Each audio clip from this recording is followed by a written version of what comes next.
Haleluya, saudara-saudara sekalian, selamat pagi. Saya sangat senang sekali pagi ini saya bisa berada bersama-sama dengan saudara-saudara dari Korps Yogyakarta. Salam hangat dari saudara-saudara kami di Korps Manado 1. Hari ini saya dimintakan untuk menyampaikan perenungan firman Tuhan, dan saya akan memberikan judulnya adalah sebagai berikut: Setelah Natal Usai. Kita tidak berada lagi pada tanggal 25 Desember 2020. Hari ini tanggal 27 Desember, kita sudah menyelesaikan acara-acara Natal, saudara-saudara sekalian. Saya mengajak Bapak, Ibu, saudara sekalian membuka Alkitab. Kita akan membaca, atau saudara-saudara nanti bisa membacanya juga, dari Lukas pasal 2, ayat 8 sampai 20. Tapi saya tidak membacakannya semua. Perikop ini hanya ayat 15 sampai 20 saja. Ayat 15 sampai 20. Bunyinya seperti ini.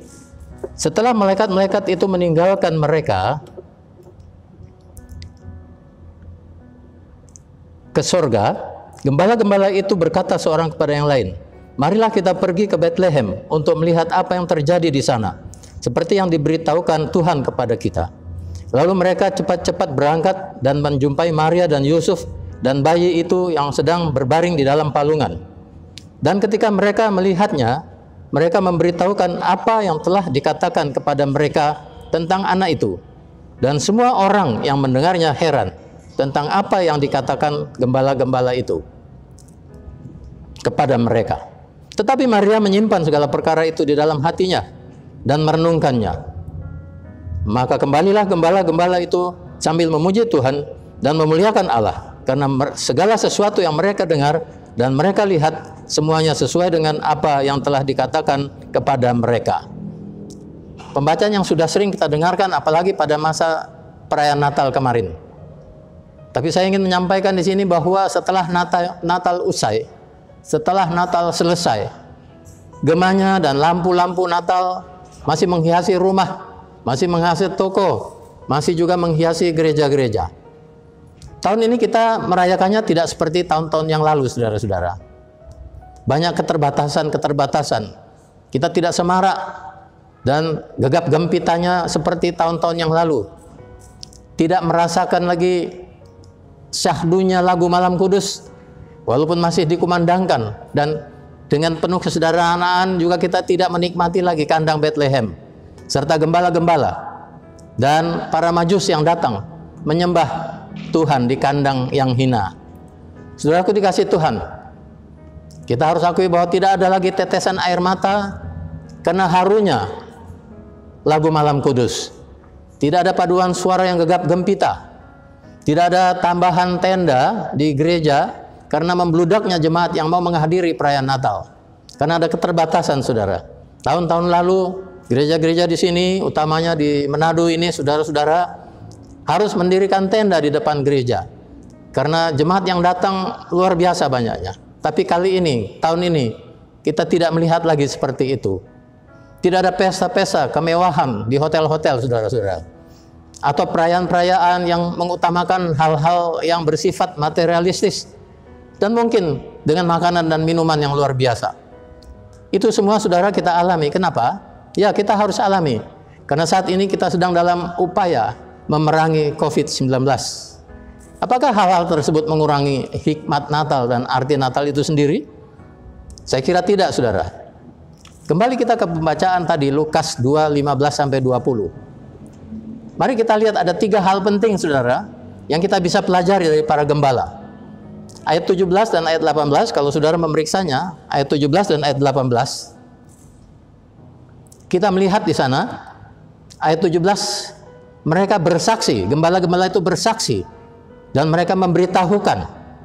Dan orang-orang yang mendengarkan pada saat itu, di ayat 18 kita melihat heran, takjub, berarti ada respons apa yang mereka saksikan, apa yang gembala-gembala itu saksikan. Ada respons dari orang-orang banyak yang mendengarkannya. Kalau kita lihat ayat 20 bagian A, di sana dikatakan gembala-gembala tadi kembali. Tidak tinggal terus di kandang Bethlehem, tidak tinggal terus bersama Maria dan Yusuf dan bayi Yesus. Mereka kembali lagi tidak tinggal tetap di tanggal 25 Desember. Ayat 20a. Mereka kembali dan meninggalkan kandang Bethlehem. Tapi waktu kembali yang ketiga, saudara, kita pelajari bahwa gembala-gembala kembali kemudian memuji dan memuliakan Allah. Ayat 20b. Memuji dan memuliakan Allah. Itulah sikap dari gembala. Dapatkah kita juga, saudara, mencontohi sikap gembala tadi, menjadi saksi, memberitahukan kepada mereka yang belum tahu, sehingga mereka menjadi heran dan bisa menerima Tuhan Yesus sebagai juru selamat. Kemudian kita tidak tinggal saja terpesona dengan indahnya pohon Natal dan syahdunya lagu-lagu Natal yang sudah kita dengarkan dan mungkin juga kita nyanyikan. Kita tidak lagi tinggal di tanggal 25 Desember, tapi kita kembali dengan memuji dan memuliakan Allah. Sebagaimana juga tema dari tahun ini adalah kita mengagungkan Allah, kita memuliakan Allah setelah Natal itu sendiri. Karena itu saya berikan judul, ketika Natal usai. Natal telah usai, saudara. Lalu apa yang kita lakukan? Bagaimana kita menyikapi Natal yang telah usai ini, yang sudah selesai? Mungkin ada yang bilang, belum, ini baru tanggal 27. Ya, tanggal 25 kan baru kemarin dulu, belum lama. Tapi saya ingin katakan bahwa Natal telah usai. Apa artinya itu? Itu artinya apakah kita masih berada tetap di tanggal 25 Desember? Saudara, apakah kita masih dibayang-bayangi dengan pohon Natal, dibayang-bayangi dengan kue Natal, dibayang-bayangi dengan pernak-pernik Natal yang luar biasa, yang tentu mempesona kita? Apakah kita tetap tinggal seperti itu? Apakah juga kita masih terpesona, saudara, dengan apa yang kita alami pada saat gembala-gembala itu juga alami? Tidak, gembala-gembala sudah kembali dan dia sudah memberikan kesaksian di antara orang-orang banyak.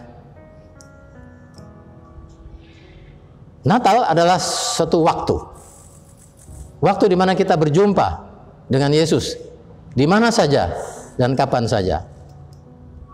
Natal adalah waktu kita jumpa Yesus, tidak harus di tanggal 25 Desember. Natal adalah saat kita menerima kelahiran atau saat kita menerima kehadiran Yesus Kristus di dalam hati kita secara pribadi. Natal, saudara, adalah saat-saat di mana kita justru dilahirkan kembali dan menjadi manusia baru dengan pertanda, dengan ciri-ciri adanya perubahan hidup secara pribadi. Natal yang kita rayakan, saudara, secara fisik mungkin tanggal 25 Desember atau sebelumnya. Bahkan kalau di Manado, saudara sekalian, dari November sudah ada perayaan Natal. Tapi pada dasarnya, saudara, Natal tidak terikat pada waktu tertentu saja, dan Natal tidak terikat pada tempat tertentu saja.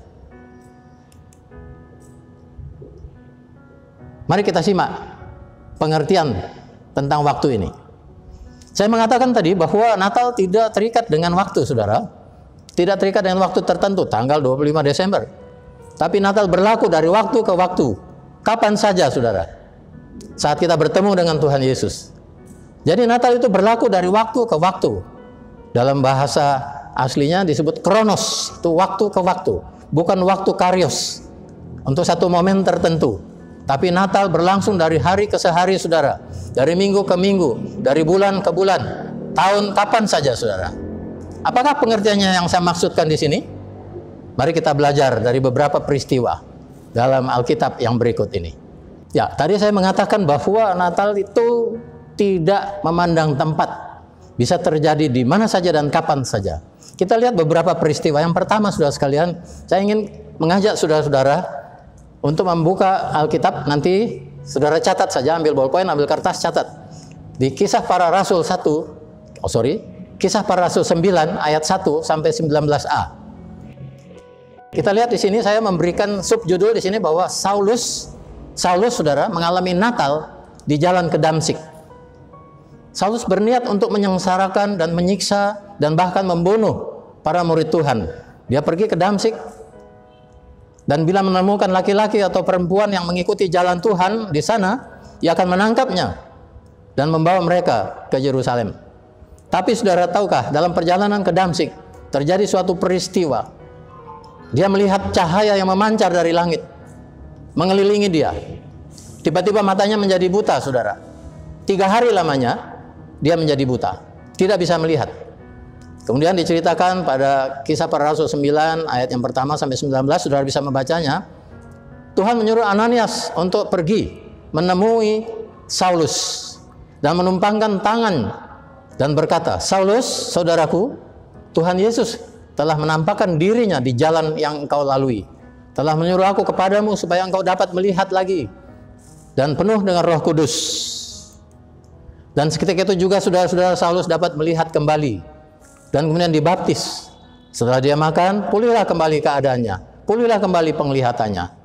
Selanjutnya Saulus yang kemudian disebut Paulus, saudara, yang tadinya menentang ajaran Tuhan, setelah mengalami Natal di jalan ke Damsyik, ini subjudul pertama, Natal di jalan ke Damsyik, dia menjadi pengabar Injil, bahkan menjadi rasul yang dipenuhi oleh Roh Kudus.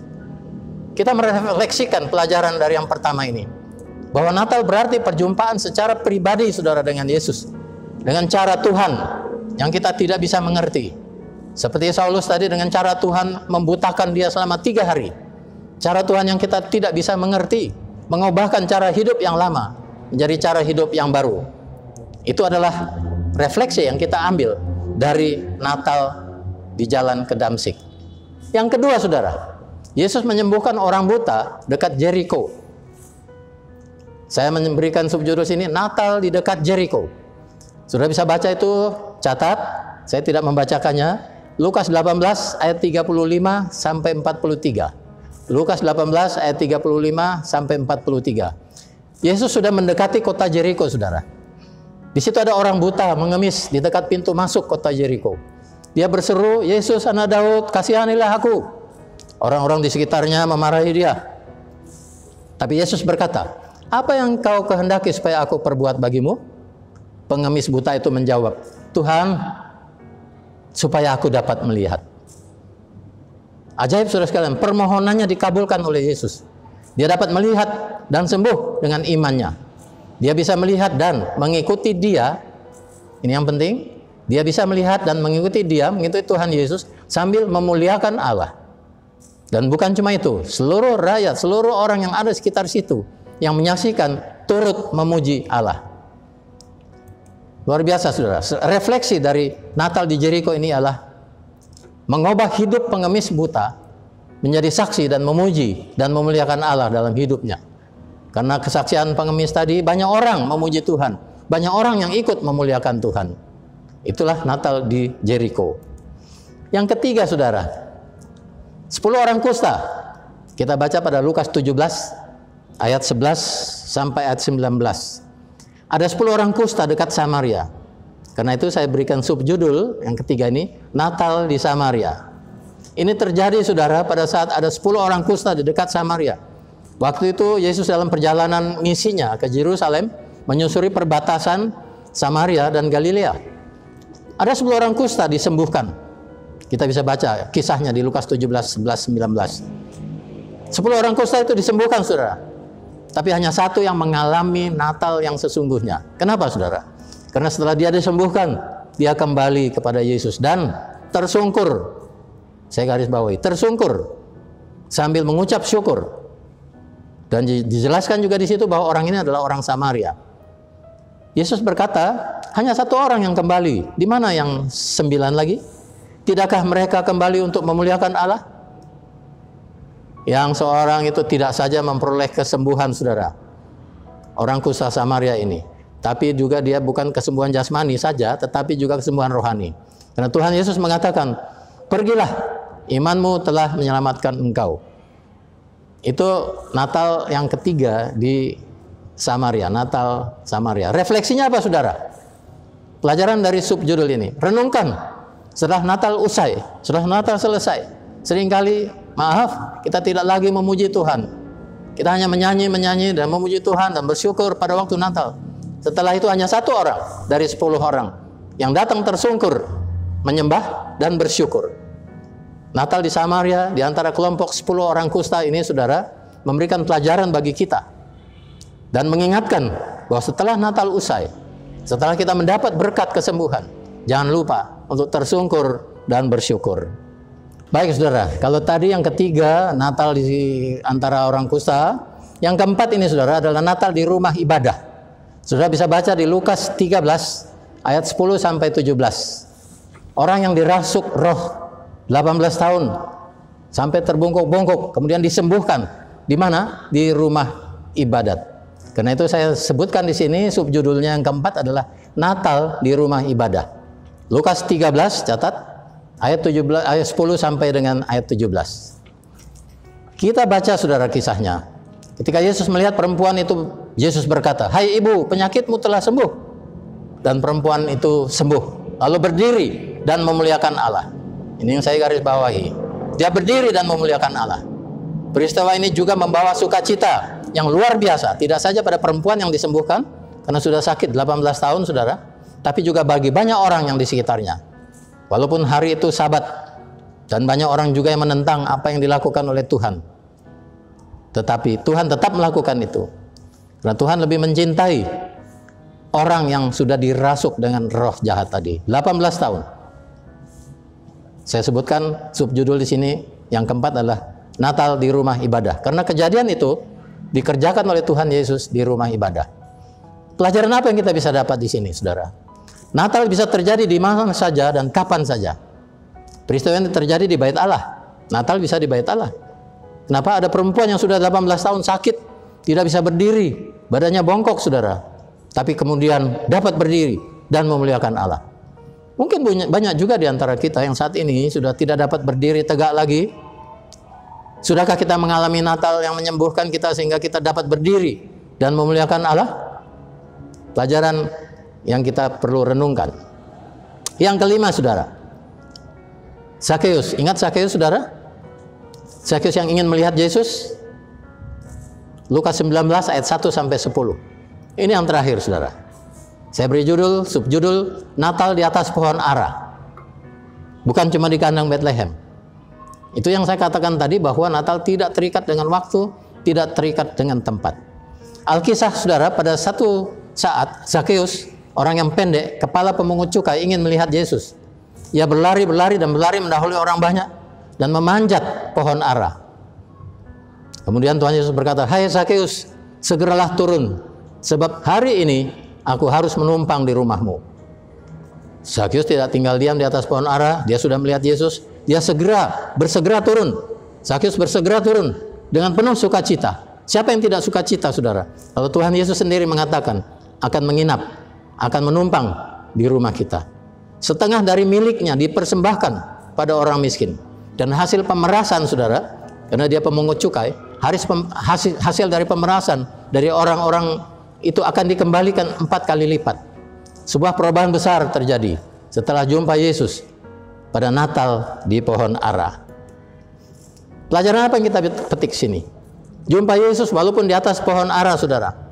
Tidak harus di kandang Bethlehem, tidak hanya di bait Allah, tapi di atas pohon ara. Zakheus mendapatkan sebuah berkat luar biasa. Dia bertobat, saudara, dan menerima keselamatan dari Tuhan Yesus. Terjadi perubahan karakter, saudara. Perubahan karakter ini penting, dari pemeras menjadi penderma. Dia mendermakan harta yang dia miliki. Kita tiba pada bagian akhir perenungan setelah Natal usai. Apa itu, saudara? Natal tidak hanya terjadi di Bethlehem 2000 tahun yang lalu. Natal tidak dibatasi waktu dan tempat. Sebagaimana kita pelajari dari kelima contoh di atas. Bisa Natal di jalan ke Damsyik, Saulus menjadi Paulus. Bisa Natal di dekat kota Jericho, orang buta yang duduk di pintu gerbang kota Jericho. Bisa Natal di Samaria, 10 orang kusta yang disembuhkan dan satu yang mengucap syukur tersungkur di hadapan Tuhan. Dia adalah orang Samaria. Yang keempat, Natal juga bisa di rumah ibadat. Ada perempuan yang sakit 18 tahun, dirasuk roh jahat sehingga dia bungkuk, saudara. Dan yang terakhir, yang kelima, Natal di atas pohon ara yang terjadi pada Zakheus. Saudara sekalian, Natal telah usai. Apa yang kita sikapi sekarang dalam kehidupan kita, saudara? Bersaksi, 1. Bersyukur, 2. Memuliakan Tuhan. Dengan cara apa? Dengan cara hidup yang berubah secara simultan. Hidup yang berubah secara menyeluruh. Sehingga kita bisa membawa Natal itu setiap saat, setiap waktu, dan di setiap tempat dengan memuliakan Tuhan, mengagungkan Tuhan. Karena Tuhan itu maha agung dan patut dimuliakan. Amin. Kita berdoa. Terima kasih Tuhan karena Engkau sudah memimpin dan memberikan kami perenungan bahwa apabila Natal untuk tahun ini setelah selesai, maka kami masih terus bisa menerus melihat dan menerima bayi Yesus di dalam hidup kami, sehingga kami bisa betul-betul berkenan kepada Tuhan, dan kami betul-betul hidup sesuai dengan seturut kehendak Tuhan, dan kami bisa memuliakan Tuhan. Terima kasih Tuhan untuk Korps Yogyakarta. Kau akan berkati semua prajurit yang ada di Korps ini, anak-anak panti, prajurit-prajurit dewasa, sekolah minggu, prajurit-prajurit yang sudah lanjut usia, ofisir pemimpin dan ofisir setempat. Kiranya Kau akan memberkati. Berkat Natal yang terjadi bisa di mana-mana tempat, itu menjadi bagian kami di Korps Yogyakarta dan dimanapun kami berada. Terima kasih Tuhan. Engkau akan lanjutkan berkat Tuhan yang Kau berikan pada saat ini pada kami semua yang sudah mendengarkan firman-Mu. Di dalam nama Tuhan Yesus kami sudah berdoa dan bersyukur. Haleluya. Amin.